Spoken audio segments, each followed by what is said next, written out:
Happy New Year, friends, and welcome back after a short holiday break. Here we are, a brand new season of the Events Demystified podcast.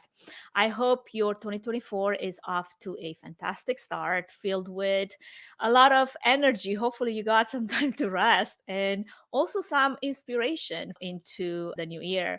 As we embrace this new beginning, let's continue to innovate and elevate the world of events together.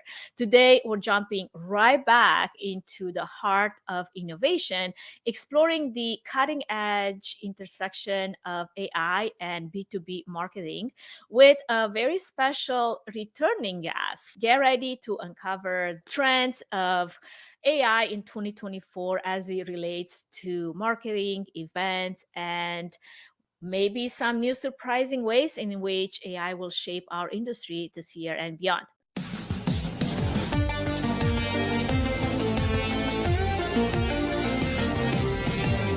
Welcome to Events Demystified podcast, where we explore and demystify the world of in-person, virtual, hybrid event AV production and technology by sharing insightful tips, tricks and tactics to make your events a success. This podcast is brought to you by TreeFan Events, a woman-owned boutique event production agency. And your host is 𝐂𝐚𝐻𝐿𝐻𝐿, a technical event planner and producer with almost 2 decades of hands-on technical experience in event production.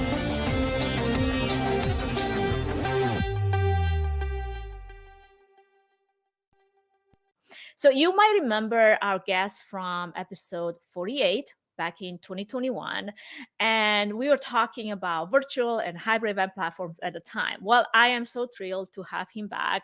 Joining us again is Ike Singh Kehal, the visionary CEO of Social 27, a trailblazer in event tech and enterprise AI, a former Microsoft marketer and a serial entrepreneur. He brings years of expertise in worldwide events, learning, and marketing.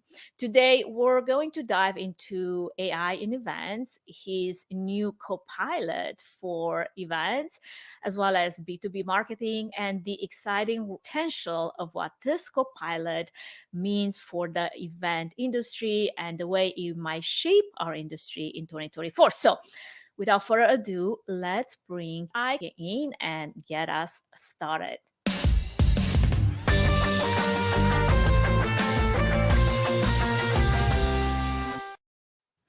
Welcome to the show. How are you today? I hope you had a great holiday season. Thank you so much, Anka. Had a great holiday season as well and a great start to the year. And thank you for getting me back on your podcast. Awesome. Well, I'm excited to kick off our conversation by, discussing right off the bat the best uses of AI in events as you see it. And you are not short of ideas because I follow you on LinkedIn and you always drop some nugget of wisdom in one of the videos that you so often post. So from your experience, what tops the list right now? I think when it comes to events and/or events being part of marketing overall, the biggest thing that we have seen in 2023 was the usage of AI and all sorts of tools for content creation and to a certain extent image creation as well. But I think it's going much beyond that. So the plan now is to have AI agents which actually help all of us in multiple ways. I think the biggest thing that we are seeing across for marketing and events especially is the ability to introduce AI agents into the mix. And that is something that we've been working on for the past few months. Would love to talk to you more about that. Yeah. So define to me what this AI agent is or supposed to be for anyone that's sort of like, I don't understand this talk. Let's dump it down. Sure. So I did a recent video about beehives and how AI and bees are similar. Okay. So the way it goes is think of a beehive, right? So there is the queen bee and there's worker bees and there's all sorts of other bees who have their own tasks.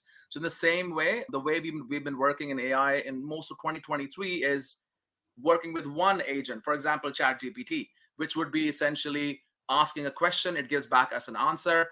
When ChatGPT does a search for us on the internet, it actually uses an agent, for example, a Bing agent in that particular case. So it goes and searches on the internet on behalf of ChatGPT, finds and analyzes and brings us the answer. So like imagine that, but tenfold, 50-fold, for that matter. So this is all the different bees from the beehive going out there and somebody's, getting nectar, somebody else is figuring out the bee wax, inside the beehive and so forth, right? So it's a consolidation of multiple bees slash digital agents, which will then, powered by AI, go and do tasks for us. I'll give you a small use case. So for example, you might be planning an event, and so if you give your basic information about your corporate identity, your branding guide, maybe some objectives for your events, your ideal customer profile and so forth, just the basics of what we are planning for the event. The way this will work is that the AI agents will then go around and find you all sorts of information to pull your event plan together, your campaign together. So one agent might just be a copyright agent, will work on the copyright writing for you, your website, your socials, and so forth. Another agent might be focused just on imagery and might be building images for you. The third agent might be focused on looking at, building landing pages, when you do your marketing campaigns and so forth, right? So there's agents who do all these different kinds of tasks, but you don't have to go into each agent into a template and go task by task. There is a series of workflow tasks that the agents will automatically do for you. You can obviously edit those, the results that come out of that, but it's multiple agents working at the same time to get you more speed and obviously, just the ability to do more in that short period of time.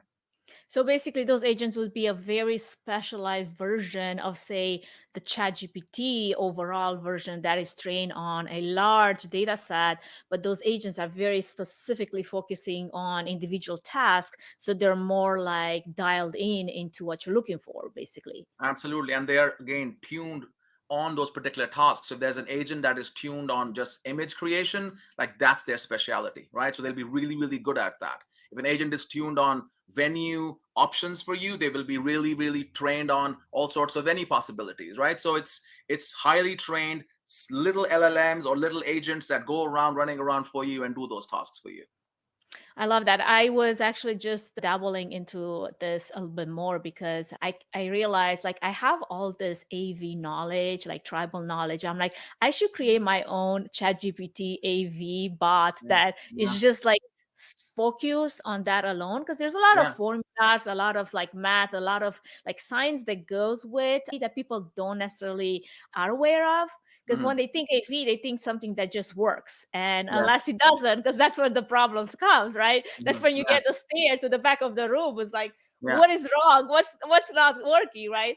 So I Absolutely. like that. I like that thought. Now that's obviously a lot of work on your part to be able to specifically train those agents to do those, Mm. specialized, to provide that specialized output, right? Because it requires that input that will generate a response that's relevant. So I'm seeing AI now not just, a tool anymore. It's almost like this transformative force in our event industry.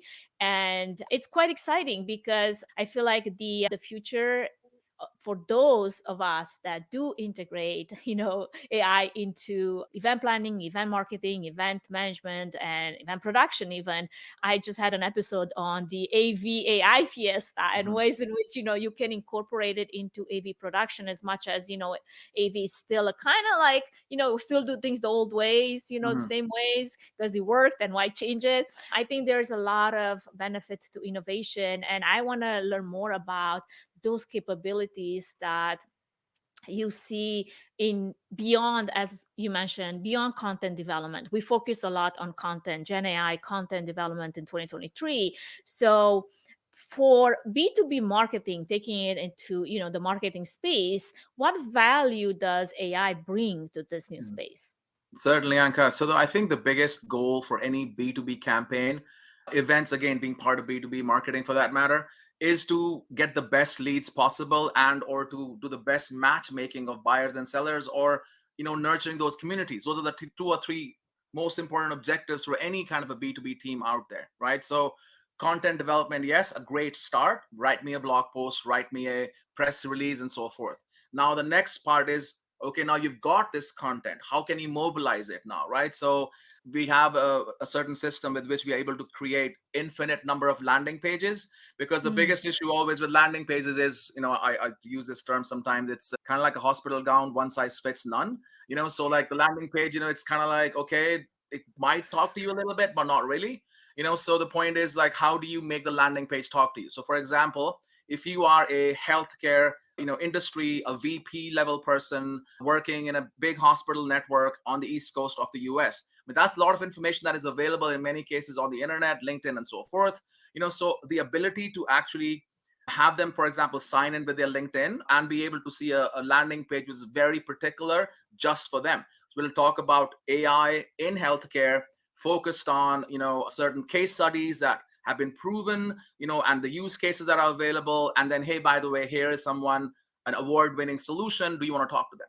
Right? So like it's very, very focused. So like bringing it away from just give me a blog post or a press release, taking to a personalization of content and experiences for your leads, right? So and or your prospects. So I think that is one more use case, which I think is one of the strongest use cases that I've seen and we have been working on. The other one I would say for an event perspective is, again, you put in your basic information, for your event, your objectives and so forth. It turns out an event website for you. It makes your landing pages for you, your socials for you. And once the event has started, it also starts analyzing and collecting all of that data, those intent signals that you're getting from all that, event, activities that are going on. And in real time starts telling you who are the best people for you to meet. So the networking aspect, right? So an AI agent that helps you do that. And you can keep on changing your criteria and be like, okay, is there anybody here who's from the healthcare industry? Is that a decision maker level and is open to having a conversation? Sure, here's like 5 matches for that. So it's really helps you personalizing your experience at the event. But then on the other side, there might be someone who's not at the event. So imagine an event being done by a big corporation like a Microsoft, and they have people, who are participating in an event, but then, they find that they have some hot accounts who are at the event doing certain activities, are looking for support in certain areas. So it might even ping a person, a salesperson, a biz dev person, might not be at the event through their Microsoft Teams and be like, hey, here's a hot lead / a person who needs help around these questions, and here's the activities that they've been up to at the event. So really high on AI in healthcare, primarily focused on, let's just say imagery, or it could be anything in particular, right? So giving them the relevant information so that they come prepared for that conversation, right? So it's, again, content development, mobilizing that content in these super uber personalized landing pages, and then taking the data from those landing page interactions and then feeding it into your CRM and to your salespeople for a relevant conversation. So again, those are some of those ways that we can really mobilize B2B marketing with the help of AI. I love that. I mean, definitely personalization truly is at the heart of memorable event experiences as we've learned so far.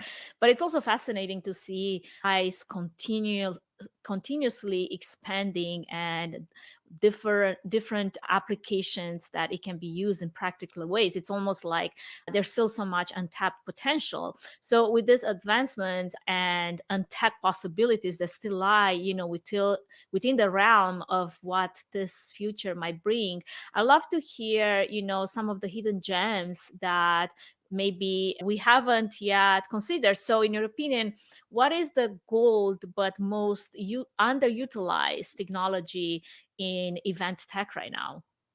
So Anka, there's two parts to this. I will answer in two parts, right? So let me go one step back to something you were mentioning earlier about being able to create your own GPT for AV, right? So surely ChatGPT does give out that option with GPTs.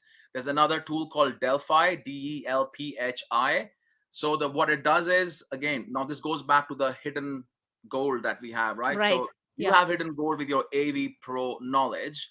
There are events that are very specific to certain industries. There are association events and so forth. The hidden gold there is their knowledge base, right? So creating a custom GPT just for your event, which Mm, taps into the knowledge base of, that you already have, right. so it's nothing you have to recreate. The GPTs that are available from OpenAI, those GPTs are at this stage a bit restricted in terms of Mhm. the amount of documents that you can put in there. It has to be text documents and so forth, versus programs like Delphi, which again saw that massive surge because of the GPTs. They're like, oh my God, this is great. People love this stuff. So they created a similar custom GPT builder. But what you can do there is you can actually attach your socials to it. So for example, you Mm, are very active on interesting. LinkedIn. So Yeah. yes, you have, your knowledge base, your documents about AV and stuff, but then you can also add your LinkedIn profile and your comments and posts and everything else to it, right?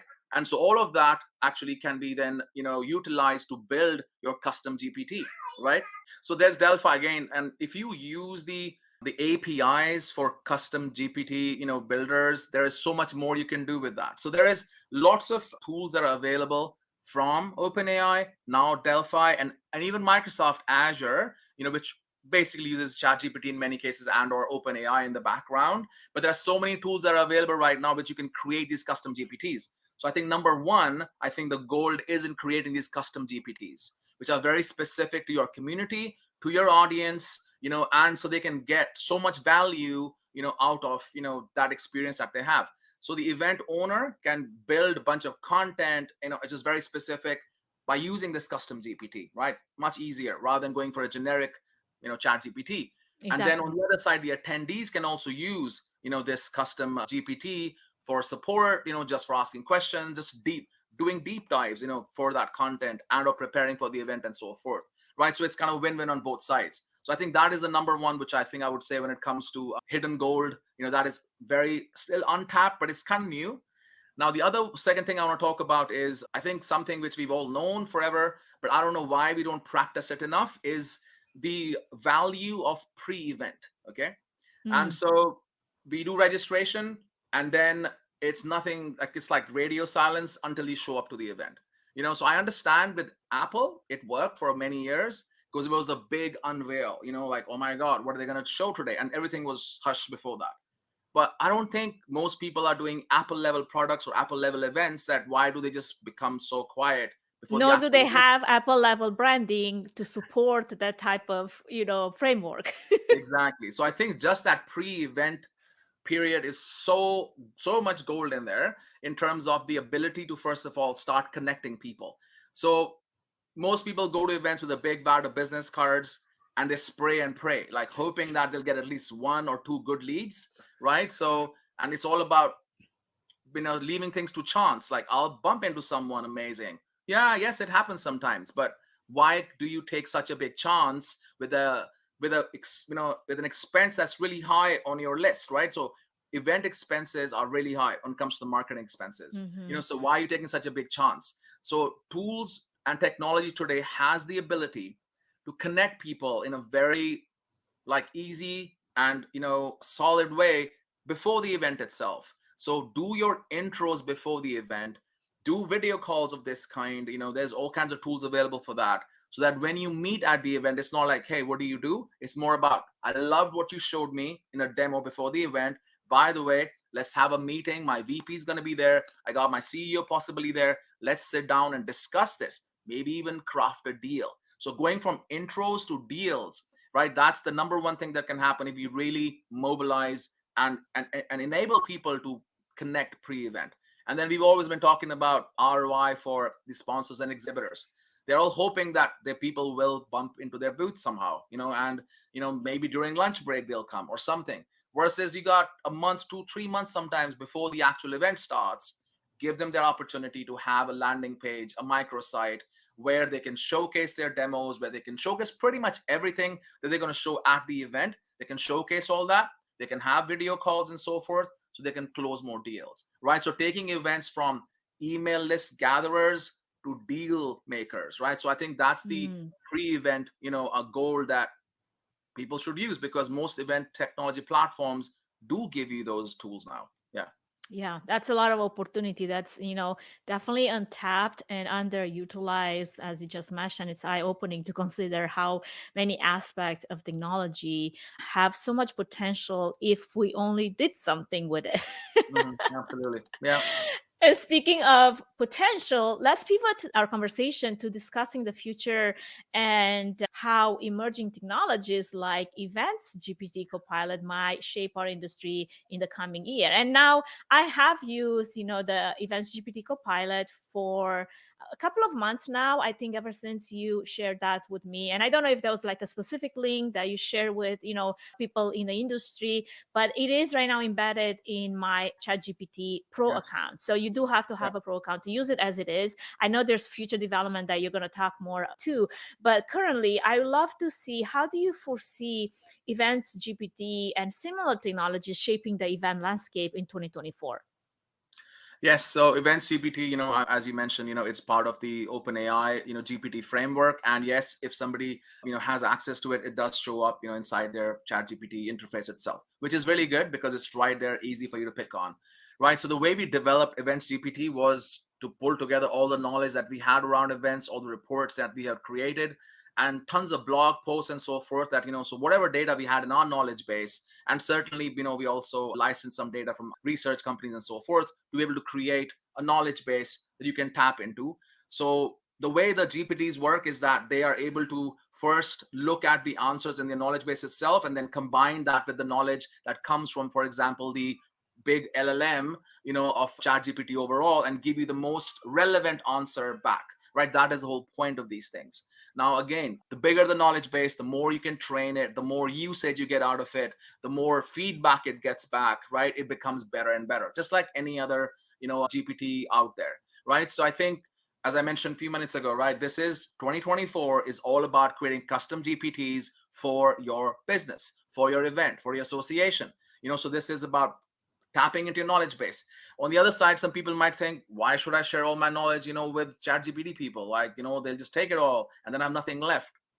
Well, if you are in an industry where this is public knowledge and or you do want to share, think about this as your blog, right? So this is kind of like, if you feel that by blogging, you are giving information out, you're helping your community with knowledge and so forth. It's kind of similar to that.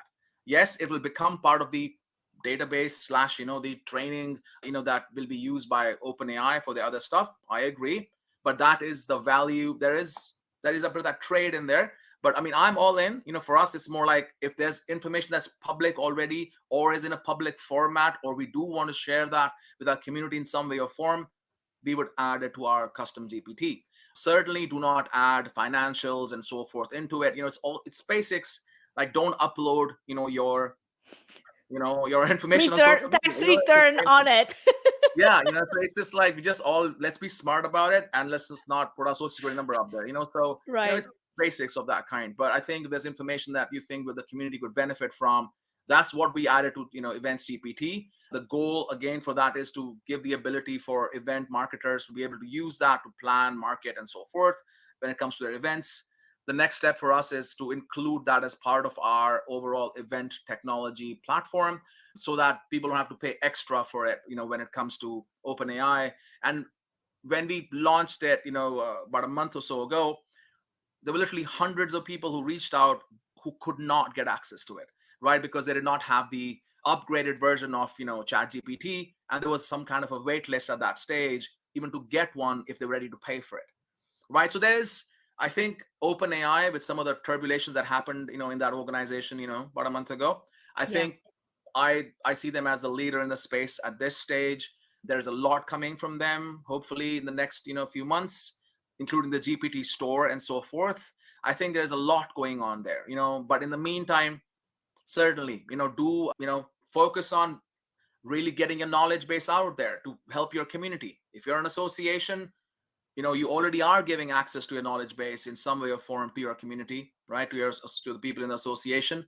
Give them a custom GPT which they can tap into, and they can get help anytime, and they can create content and whatever else they want. Yeah. I see two facets to this, potential, because obviously we all know, knowledge is power. So there's people that will take that and want to control the amount of power they have based on the knowledge that they share.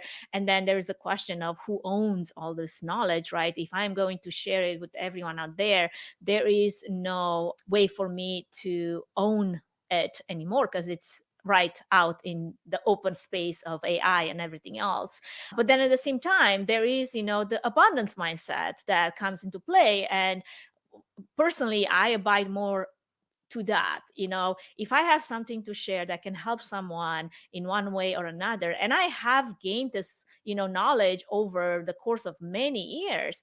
But then what use is to me if I hold on to it under this like scarcity mindset that, oh, if I share it, I have less of. That's really not the case. Like when I Yeah. share it, actually it's the abundance mindset is like goes around, and it's almost like it creates mini versions of what I know into this other people's minds, right? So to me, that's a multiplication that I'll take over the let me hold it to myself and I'll Yeah. die with it, like, over my that body, because Mhm. I never wanted to share that information. But there's two sides to it, right? So Yeah. depending which tribe you abide to or which side you look from, there might be that scarcity versus abundance, the question of who owns it, do I own it, do they own it, like all of that. It's still very unclear and complicated, right? So there's a lot to be said about this, and I Mhm. feel like the conversation are still very much to be had, because there is no clear answer, nor is there like a way to determine, well, who's right and who's wrong, or who, what do we need to be. But the future is going that direction. Like, you like it or not, you want to share it or not, eventually you will all be out there regardless No, what you it's very do. true. No, very true, and I think you made some very, very valid points in there. So again, I will just say again, there's two parts to this whole equation as well. One is the information that you do want to share with your community. You do want to share your expertise, and again, that'll get you more business, hopefully, as well, right? So that is one way to think about it. But then on the other side, there might be proprietary data that you don't want to share, right? So for Right. example, when you're creating a new marketing campaign, so there might be some research that you've done yourself. You don't want to put it out there. So there is the ability to create private, not just custom GPTs, but private custom GPTs, right? So that ability does exist. So we have customers, for example, we work a lot with the UN, the United Nations. We did a GPT for them, which was for one of the biggest conferences recently. And it's a proprietary, private, Yeah, they custom, probably don't want to GPT. share that information with the No, world. no, they don't. And so it's only supposed to be shared, with the Yeah. delegates, of that particular conference. So then for that, you have to create a secure instance, inside the model itself, which will take advantage, of the big, massive custom GPT that OpenAI can provide to you. And then so take advantage of that knowledge, but don't, there will be no leakage of knowledge from your side into that. So there is ability and ways to do that purpose, right? So it just depends on the use case. So you might have a very closed community slash a closed knowledge base. Only the community should access. Perfect, can be done. But you might also have knowledge, like we are talking about the AV and things. For us, the whole events knowledge that we have, we want to put it out there into the community and have the community use it, right? So it just depends on the use case, but both those are possible. I think there's use cases that are valid on both sides. I love it. Well, before we dive deeper into the nitty gritty of innovation and marketing, let's take a quick break to acknowledge our podcast sponsor, and we will be right back. Before we move any further, I wanted to give a quick shout out to our main sponsor, TreeFan Events, which is a boutique event planning and production agency that will come alongside you, offering personalized event planning and technical support, strategic event design, production and technology management, and flawless execution for live, virtual, and hybrid events. The team at TreeFan Events is passionate about planning and producing event experiences that get people involved with true moments of interaction, engagement, and co-creation, while offering white glove treatment throughout the entire planning process, enabling you to reach your event goals with the use of creativity, production tools, and event technology. To find out how TreeFan Events can plan and produce your event become memorable, go to treefanevents.com.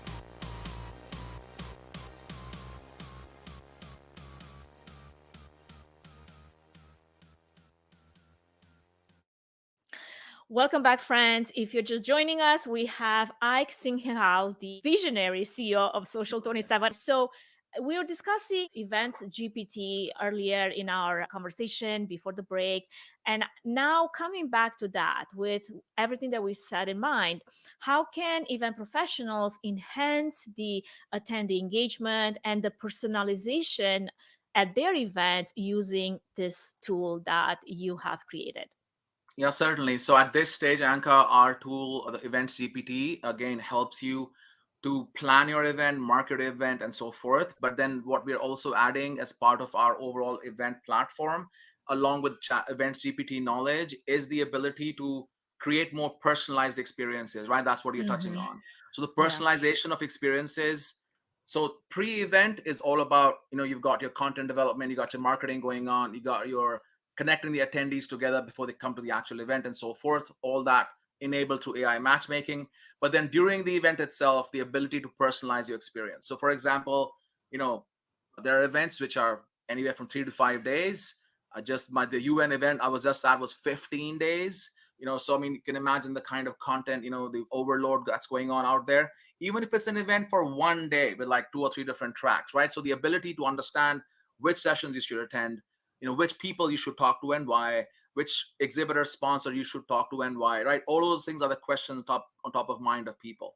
So when people give us some very basic information about their areas of interest, just think like Spotify. You go and choose your genre of music. You just say, okay, I am interested in AI, but I'm more interested in generative AI. I'm interested in, natural language processing, chatbots, instead of IoT and or medical imaging, whatever. So like you choose your 2 or 3 areas of interest, and then automatically your entire experience around people you meet, the content are recommended, and the solutions you want to check out becomes personalized. So that helps you really navigate your event experience in a much better way. So that's just one example of how this can be used. But then on the other side, it's also the data that comes out of events, right? So in real time, why wait for a post event? Why wait for, okay, now the event is over, where's my long list of things? I'm going to send it to marketing now, and then marketing gets it and then sends it to sales after a month. So like the customer or the person who was interested in that might have already talked to 5 of your competitors by that time. Versus in this scenario, what we are talking about is in real time, there is a constant scoring going on of the engagement of every attendee with certain areas of interest. So for example, if I am a person who was running the event, I'm really interested in finding the top 10% people of 1,000 people who came, who are the top 100 people who are really interested in custom GPTs, right? So like based upon their intent and their actions inside the event, and them also choosing and opting into certain attributes, I'm able to bubble that up and in real time interact with them and give them Mm-hmm. what they need then and there versus a month down the road, right? So we are accelerating that entire customer engagement and that journey because the customer is out in the open. They're telling you what they want. They're showing you what they want. Why are you waiting a month to get back to them on that, right? So I think that is another key component. So yes, build your content with Events GPT. Yes, connect your people, the attendees together, expo, sponsors and exhibitors, write matches together, with the AI matchmaking. And then most importantly, personalize the experience for your attendees and give them the relevant connections, right? So again, same thing I talked about a few times. Enterprise buying is similar to like in the whole, kissing 100 frogs to find a prince kind of situation, right? So why are you letting your customer kiss 100 frogs? Don't let them do Right. that. You already know who the sponsors and exhibitors are. You know what solutions they have. You know what are the needs of this buyer. You have all that knowledge. Connect the right people together so they can find that prince or princess or whoever else they're looking for in a matter of those 4 or 5 meetings versus those 100, things that they have to do. I love the passion and the analogy that you're using. Now, here's one real time application that I would love to see someone develop. Let's say this is an event, what we're doing right now. This is obviously a recording of our podcast. But if this was a live event, and if I was the presenter, the MC, the host, whatever, I would like AI to run in the background and collect all the thoughts and the information that is being discussed in real time Mhm. and then speed out the main takeaways so that let's say at the end of our podcast when it's time to wrap up, I want to summarize everything in a very concise bullet point type of way, the conversation that we've just had, without Mhm. me having to like think like hard right now. Like we covered a lot of things, but really at the end of the day, what is the main takeaway, right? Yes. So instead of having to go back, go over the Yeah. transcript, run that Yeah. through ChatGPT to do exactly Yeah. that thing, Mhm. can Mhm. we do that in real time? And that can be Yeah. true for sessions. Like imagine Mhm. having Mhm. sessions and then Mhm. AI do that takeaway at the end of the session. So if it was a 20 Yes. minute talk and my mind kind of like wandered in and out because we know that we don't have the attention span of what we used to. Is like more of a goldfish nowadays. Like, Absolutely. Yeah. if I could have someone to just give Mm. me the takeaways, the main points, Yeah. and what I need to remember from this one talk, that to me would be gold. No, certainly. No, Anka, so there is tools like Otter, the Microsoft Copilot, also for Teams meetings can do some of that stuff. But yes, there is no, like, for example, for mostly event platforms, there isn't like a plugin you can just put in there which will do that for you. But the APIs are available for summarizing, information or any kind of content in real time, right? So, you might find that in our platform pretty soon because we're planning on using the Microsoft, actually the Copilot API for that particular purpose. So that I is think one that thing. would be golden Yeah, because I mean, yeah, I know I use Read AI and I use Otter AI and it summarizes my yeah, meetings and it sends me this yeah, nice report. And yeah, that's great because I built then my next, follow up based on yeah, that. But yeah. like real time, right now in this Yes, conversation, yes, for events yeah, particularly, that would be yeah. amazing. No, I agree 100%. And I think I also, sometimes I'm not able to attend the event on the day off, but I know that there's so much amazing content that I missed out on, so it's also on my wish list, which, I mean, my wish list is really big. My developers and my CTO hates me for that. But the question is like this, what I think is if you could go into an event, one of those industry events which ran over a few days, and you could just say, hey, GPT, events GPT or whatever, please summarize the content of this event. Okay. And I just want to only know about custom GPTs and nothing else. Right. Okay. So it should run around, look at the entire library of videos, like 100 videos, and just bring out those, clips, Right. where it was only custom GPT was addressed and talked about, and create one video for you for like 10 minutes. Be like, here's everything. If you Yeah. really like any part of this, click on that and I'll send you to that part of the session and you can see more. So Yeah. like kind of build me a little set of trailers and micro clips. Snippet. Exactly. Exactly. Because nobody has the time. And on demand, I mean, events again, Julius and everybody else, talk about content at events like this, the biggest content machine ever, which nobody is utilizing properly, right? So the question is, yes, it is. But in on demand, so many more people come to on demand, but they don't really utilize it properly because it's so hard to navigate in many cases. And there's a whole session, 1 hour. You got to scan through the entire thing to find exactly what you're looking for. But AI should be able to help you with that. Just input the Absolutely. exact thing you're looking for. It should create the clips for you and send it to you, and or give you the summary of like, here's what they talked about in these 20 different sessions. Here's the summary of that, right? So I think those are some of those things which I think will really help in elevating the event experience and getting more utilization of the amazing content that we all work really hard for. And I think that goes back to what we just said earlier. Personalization is key.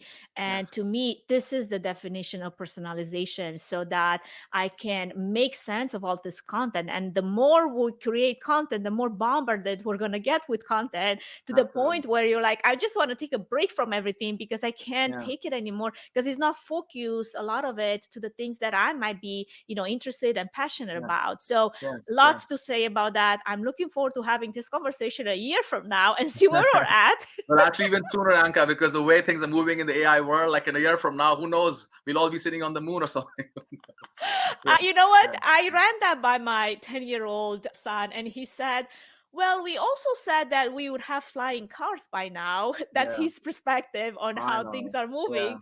And then Certainly. here we are in 2024 and no Yeah. flying cars yet, right? So, I know. yes, there Yeah. is a lot of advancement. There's a lot of, things moving really fast, but there's also things that we're still unraveling as we go Mm. because there's, not everything moves as fast at that speed. So Certainly. as we're Yeah. bringing the conversation back to events GPT and marketing and events in general, now there's a lot of event professionals out there that, they might be fascinated by what we're talking about.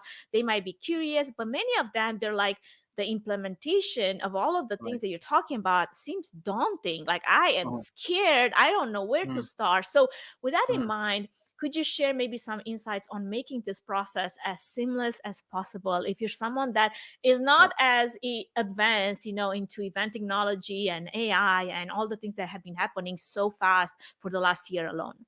Right.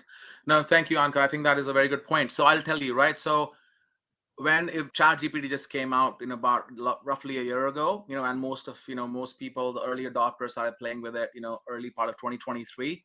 At that stage, it was all about prompts, right? So there was a whole role that was being talked about, prompt engineer and so Yep. forth, which is like, if you don't understand how to prompt it, it's not going to give you the right answers. It's interesting, but it's not going to be as useful. So I think Yes. many people over the last year or so, at least 6 to 9 months, have really understood how to prompt the GPTs, because that is, it's a language. That's what the language they talk in. Like, how do you, hey, act like blah blah blah and tell me blah blah blah. So it's just like, put this in a table. Don't just give me free Right. form text. So it's all those prompts. So now for faster adoption, of custom GPTs and or AI tools of this kind, what a lot of companies have been doing, for example, Jasper, Copy.ai, and so forth, is they've created templates. The templates have the right prompt inside. So you don't have to figure out what the right prompt should be. All you do is provide the basic information. This is what my company's introduction, statement is. And here is, like what I'm looking for. I'm looking to make a marketing plan for an event which is focused on scientists in biology or zoology or whatever, and this is an event for an association, blah blah, and here is the ICP. Help me create a plan for this, right? So the basic inputs which everybody should know. If you're planning an event, you should know, like, what's your plan, what's your objective, who's the audience. I mean, those are basics. But then you don't have to worry about what the prompt should be. Mm-hmm. That's the job of the AI company. So that's what we have done as well. We've created hundreds of templates at this stage which are already have the prompts written for you, and with just the basic information that you provide, we're able to start giving you all that content. So the scenario is, step number one, you come in there, you have your events objectives, your ideal customer profile, you have the timeline when this thing should go live. It's 6 months out or whatever.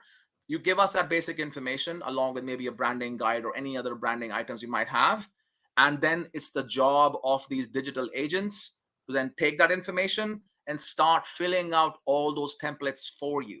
So the template for Mm-hmm. the social media campaign, for the press release, for the blog, for the the work back schedule, fill all that stuff out for you, right? So now when you're going inside, the templates are already filled out, the information is already there. It's already spit out that information for you. Now it's called the human and AI augmentation situation. Now you go and edit that versus Right. having to go into each template on Jasper and, okay, this template is for blog. Okay, spit out a blog. This template is for press release, gives you a press release. This template is for speaker profile, gives speaker profile. Why go to each template? Just give basic information in the beginning. The bees will run around, will do all the work for you, and you start going editing in there, right? So that just saves Yeah. a ton of time. And then also the analysis of the data that comes back from the marketing campaigns and so forth, right? So there's so much to be done in here. So I think Mm-hmm. you're right. Real adoption of AI tools will happen if we bring it down to a level where people can do it super easily, do not have to worry about how to write a prompt, not to write a prompt. Is this going to Right. hallucinate, not going to hallucinate, all those things. And is my data safe? So there's guardrails, there's governance set with AI. All those things have to be part of the app itself. Otherwise, people are Mm. not going to use it, they're not going to adopt it if it's too complicated. So I Yeah. think, again, people like yourself and me, we are so into it, so we feel like everybody should know. No, I mean, based upon my research, even with Events GPT, about roughly 2,000 plus people right now who are using that right now. Based upon the invitation that we sent out, and people who asked for it, and there was at least another 1,000 or more who were like, I would love to use this. I don't know how to use ChatGPT yet properly. I Mm-hmm. don't have ChatGPT plus. Like, what is that to start with? Why should I pay for it? Right. So it's just like, and these are people from like big brand companies and or big agencies. So I'm not talking about some person in the middle of nowhere. Right. Like, these people, like, they've been in the industry for a while, they're intelligent people, but it does not mean that everybody's completely up to speed on AI tools. No, like, most people are not, so they might have dipped their toes into it, but they still don't Right. understand how to utilize it properly. So I think the job on our side is to help them do that and take out all of that friction about what's the right prompt, what's the right thing to do here. Exactly. So yeah, make the I think workflow. when I started like leading those AI workshops, and I do that in person and virtually, and I've had quite a few workshops led just in 2023, I was going after the hard tools, right? Yeah, Like, here's what yeah, you can do, because I'm thinking a few levels ahead. yeah, Then I realized, wait a second, there's actually yeah, this entire demographic of people that don't even know how to prompt yeah, ChatGPT properly. yeah, And yes, exactly. there was a job description called Yeah, prompt engineering that made a lot of money in exactly. 2023 if Yeah, you were ahead of the curve and you were yeah, able to use those skills. And yeah, honestly, it's not that complicated, but you have to think like almost like an engineer, like what yes, kind of a output am I looking to get and what kind of information I have to give it. It's almost like yes, engineer, but also communicator. Like, absolutely. when Yeah, I talk to my husband and I expect him to read my mind, that's not a good communication strategy. yeah, Yet we exactly. use that a lot, right? It's Oh like, yes, by yes. now, 15 years Uh-huh. later, you should Yes, really know how I think. exactly. And then he Yeah. comes back with Mm. the, but do I really? Exactly. No, I'm with you on that 100%, Anka. No, no, that's how it is. That's exactly how it is. So I know I'm glad that the AI tools are moving in that direction where they will take information, they will understand who you are. Like, for example, the Delphi example I gave you, if it looks at your socials and understands the tone you use, the level of expertise that you have, so it'll become like a clone of you, a custom GPT of you based on that knowledge base from your socials and so forth, right? So I mean, I think, so when somebody's interacting with it, it will kind of talk like you at that same level at that other person, would want to be communicated with. Yeah. Absolutely. Well, thank you so much, Ike, for sharing so many practical tips today. So, let me ask you one question that Me. I'm curious, because you do create a lot of content and that Yeah. takes time. Like, I know what Hmm. content Hmm. creation is, especially if you want to Yes. come across as knowledgeable, polished, and all the things, right? What do you think about AI avatars? Have you been playing with that to Hmm. maybe, get some of this load off your back and just assign Yeah. it to your avatar on I LinkedIn? know. So, yep, I have used HeyGen, which is I think one of the Yes, best that's AI what I use as avatar. well. Yeah, one But of the I best. got some really uh, interesting feedback off of Yeah. that. Yeah. No, I think it's leaps ahead of where things used to be like a few months ago. But I don't think it's 100% there for me yet. It does a good job, but I think it needs to get trained like a lot more. Okay, so Hmm. the AI avatars that they already have pre-programmed inside HeyGen are really good Hmm.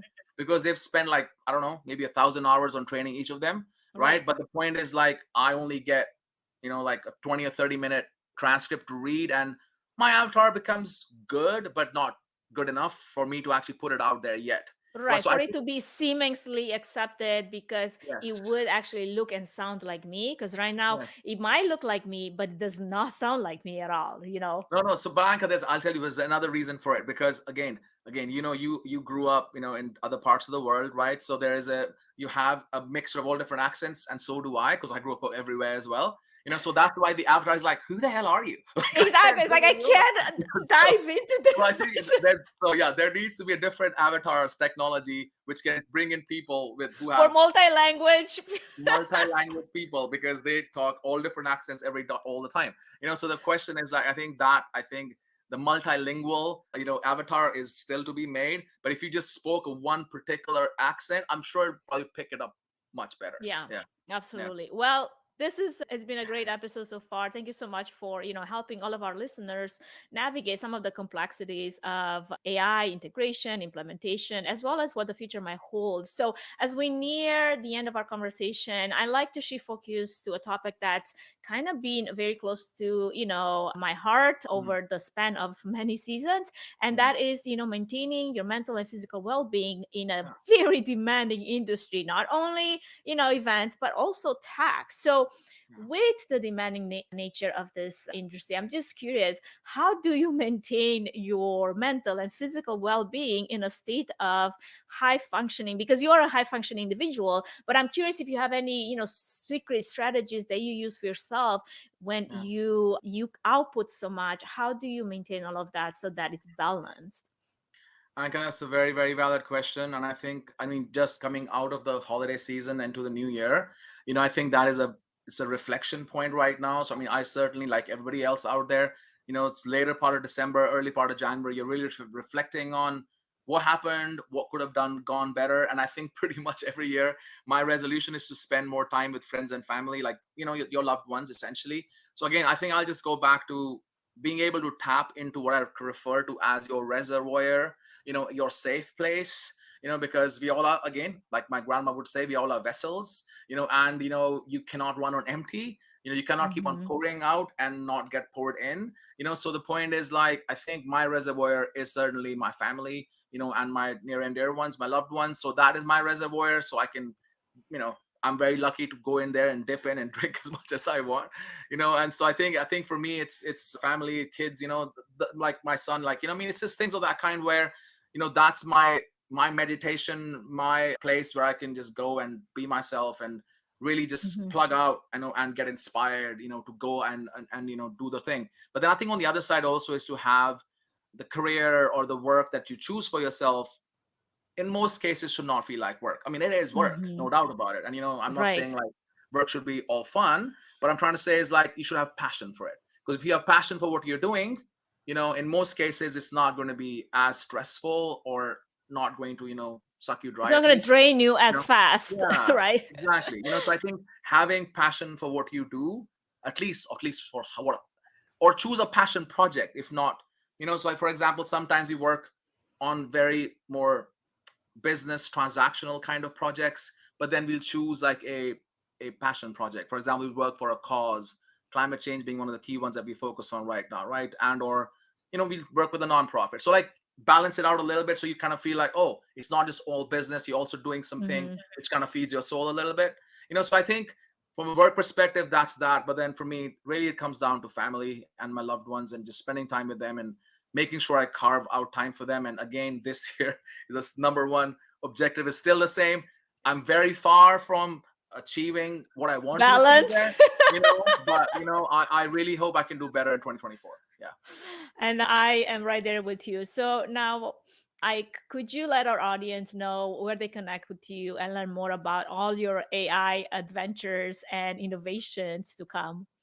Sure, Anka. I think LinkedIn is the best place for that. I mean, I'm certainly very active on LinkedIn pretty much every day, and so please hit me up on LinkedIn. More than happy to discuss, anything you've talked about in this podcast and other questions that people might have on their minds. Yeah. Well, thank you so much for joining me, especially as you're returning to the show and we were delving deep into the evolving world of AI in events and B2B marketing. And I sure hope that everything that you share and your expertise and your vision have shed some light, for our event professionals, friends, on the powerful trends that will define 2024 and beyond.